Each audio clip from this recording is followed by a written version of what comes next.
लोकसभा निंदा प्रस्ताव जो रखा गया उसको लेकर आप क्या कहते हैं? देखिए, आज का दिन एक ऐतिहासिक दिन है। दुनिया के सबसे बड़े लोकतंत्र भारत की संसद में नवगठित संसद और नव निर्वाचित लोकसभा के माननीय अध्यक्ष श्री ओम बिरला जी ने आपातकाल के 50 वर्ष पूर्ण होने पर आपातकाल के विरोध में एक निंदा प्रस्ताव पारित किया है। मैं उनके इस प्रयास के लिए माननीय श्री बिरला जी का हृदय से अभिनंदन करता हूं। उन्हें अंतःकरण से धन्यवाद देते हुए सभी नवनिर्वाचित माननीय संसद सदस्यों को अपनी हृदय से बधाई भी देता हूं और इस प्रस्ताव के लिए आभार भी व्यक्त करता हूं। हम सब जानते हैं कि 25 जून 1975 मध्य रात्रि में तत्कालीन कांग्रेस नेतृत्व की सरकार ने श्रीमती इंदिरा गांधी जी के नेतृत्व में उस संविधान का गला घोंटने का कार्य किया था जिस संविधान की शपथ लेकर के वह देश की प्रधानमंत्री बनी थी।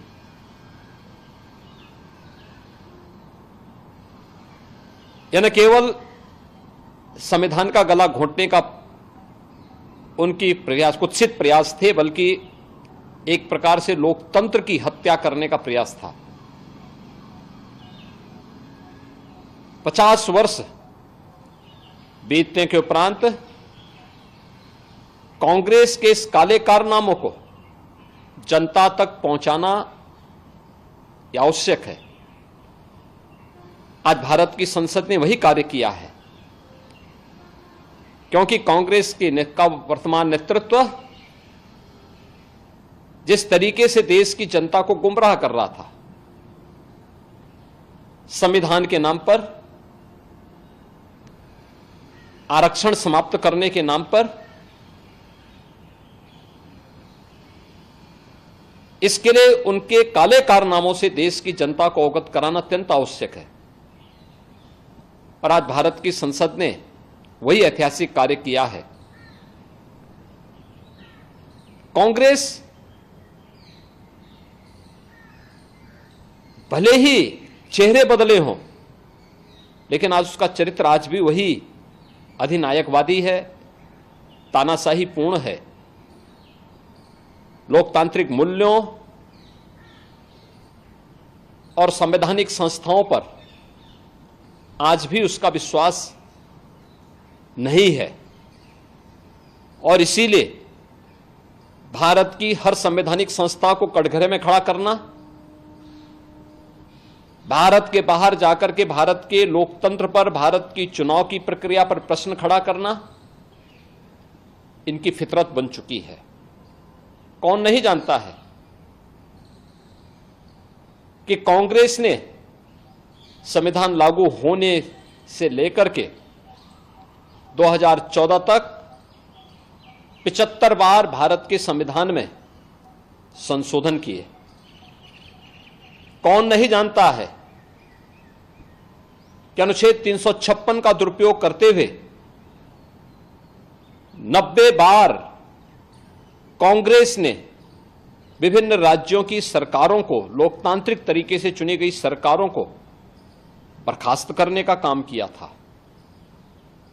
कौन नहीं जानता है कि अपने राजनीतिक स्वार्थों के लिए कांग्रेस ने देश की अखंडता के साथ खिलवाड़ किया और कांग्रेस के इन काले कारनामों की एक लंबी फेहरिस्त में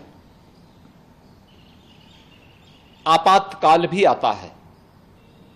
आपातकाल की उस काली घटा को वर्तमान पीढ़ी को अवगत कराने के लिए आज देश की संसद ने एक ऐतिहासिक निर्णय लेकर के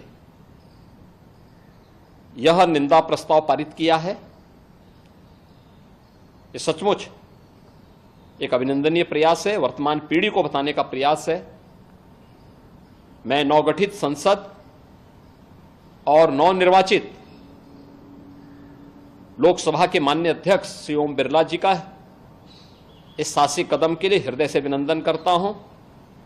सभी नवनिर्वाचित माननीय संसद सदस्यों को हृदय से बधाई देता हूं और विश्वास व्यक्त करता हूं कि वर्तमान पीढ़ी को हमारी देश की संसद इसी प्रकार से इतिहास के अलग अलग कालखंड में देश के साथ किन लोगों ने किस प्रकार का व्यवहार किया है, इससे अवगत कराने का कार्य अगर भारत की संसद करेगी तो भारत की वर्तमान पीढ़ी न केवल उनके प्रति कृतज्ञ होगी बल्कि उनका मार्गदर्शन प्राप्त करते हुए एक नए भारत के निर्माण में अपना योगदान दे पाएगी।